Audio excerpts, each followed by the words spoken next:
Nithyanandam. My name is Sri Nithya Ashutoshananda, and I am a brahmachari of the Nithyananda Sampradaya, the Nithyananda order.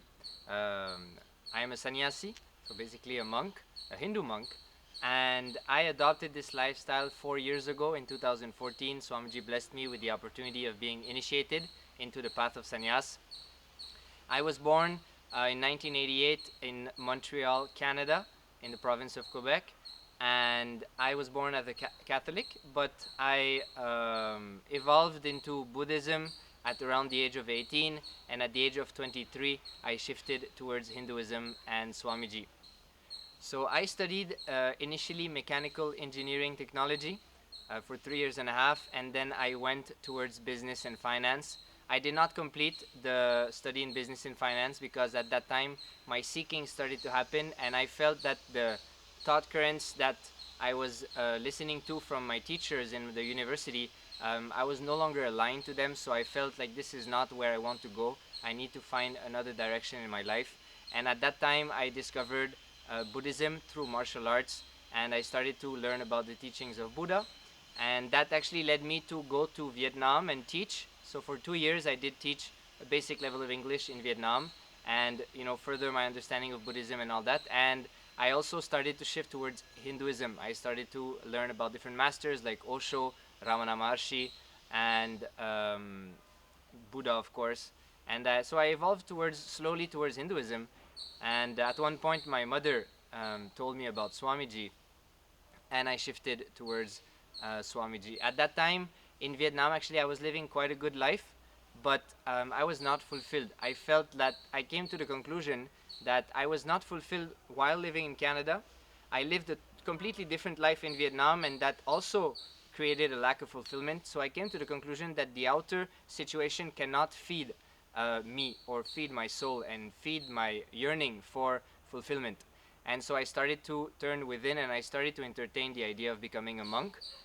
Because also, like I said, when I started to follow Buddhism, I was very inspired by Buddhist monks. So this inspiration kind of grew on me, and at that point, I really felt I wanted to. I was thinking of living a secluded life and meditating. And at one point, my mother introduced me to Swamiji, and I decided to go to one of his programs. So I started to read one of the book that he made, which is Science of Living Enlightenment, and that really shifted me. When I read that book, I really felt like he knew what he was talking about, and he could guide me and give me the experience I was looking for in terms of enlightenment. And actually, even before meeting him, just after reading his book, I had so many experiences while reading the book that after reading the book, I knew that I was going to ask to become a sannyasi, a Hindu monk, in his order, under his guidance, and follow his path for the sake of my enlightenment. So that is basically how I connected to Swamiji. After doing the program, I came here to the Adinam, and very quickly I had the opportunity to take the initiation of Brahmacharya, the lifestyle of sannyas, Hindu monk, and I took it. Obviously, I jumped because I felt like that's what I wanted anyways, and that really impacted me in a very strong way. So I've been living this lifestyle for 4 years now, and one thing that I can really share and that I really experienced, the 5 vows of sannyas are very important for you to remain in the space where you can really dig deep with awareness inside your inner space and free yourselves from unconscious thought currents, ways of thinking that I used to entertain unconsciously and that were reflecting in my daily life and creating different forms of conflict.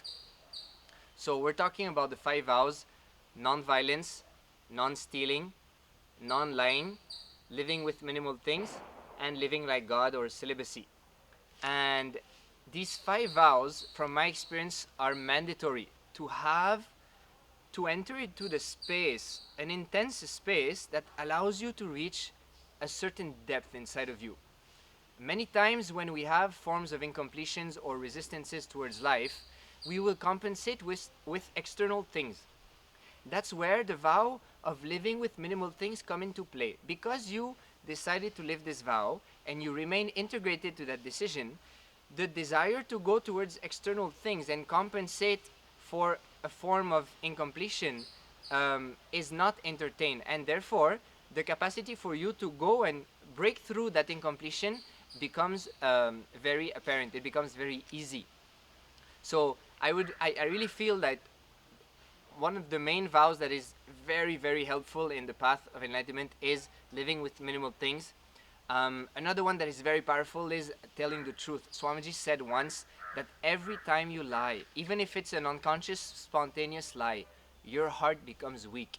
And when your heart is weak, you do not have the power to engage with life from a powerful space. So that is also something that Swamiji made me experience. And after experiencing it, I realized the importance of living this vow.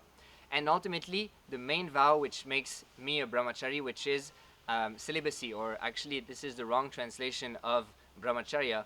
It should be translated as living like God, like Swamiji translated it or mapped it in English. And brahmacharya is very, very important. Um, we, for different reasons, are very strongly associated to the idea that we are male or female, and this identification is not allowing us to experience the pure consciousness, the super consciousness inside of us. And the vow of brahmacharya, like I was saying about the vow of aparigraha, living with minimal things, many times when we are incomplete and we seek attention to handle uh, that irritation in our inner space, we will go towards um, others to get some form of attention. But the problem is that when we go towards the other gender, the kind of attention we receive diverts us from the purpose for which we took this lifestyle. That's where brahmacharya is so important, because if you remain integrated to that vow and you do not seek the other gender's attention, you will be able to be in a space where you will have a breakthrough quicker.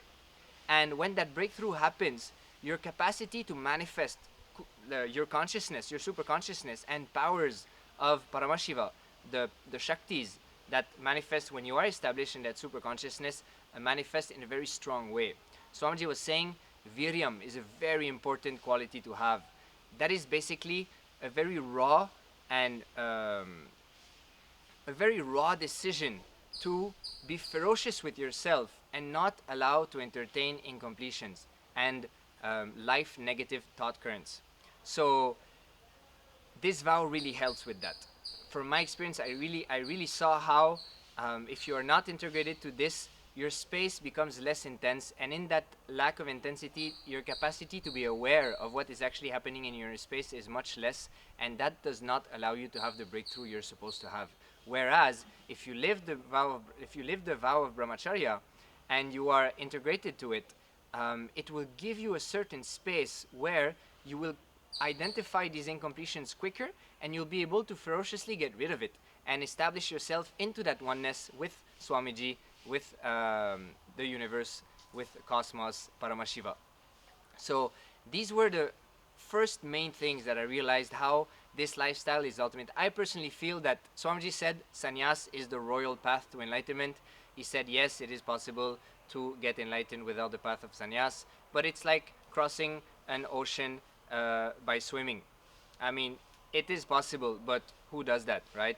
Sanyas is just basically flying across the ocean in a private jet, and that is why he says it's the royal path to enlightenment. So these vows, they are responsible for creating a space, a vatavarana, where you will be successful fast, and you will be able to experience this intimate romance, this oneness with Swamiji, with the cosmos, with Paramashiva, and that leads to that ultimate manifestation of enlightenment and radiating the state, space, powers, and being of Paramashiva.